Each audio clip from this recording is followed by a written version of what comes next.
Hello, welcome back to my class. Today I would like to talk about finals.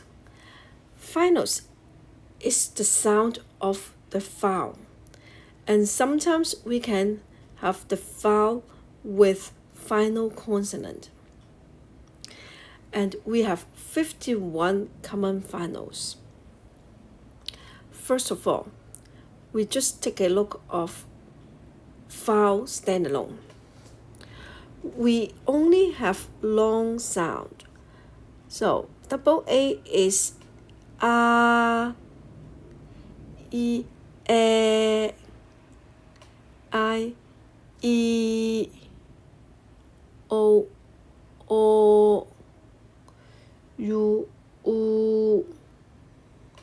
O, E. This one is special because only Cantonese have this sound. So we pronounce as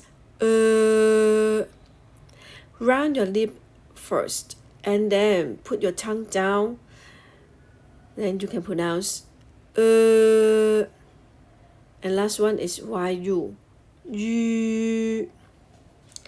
Alright, so next time I will talk about the vowel sound with final consonant.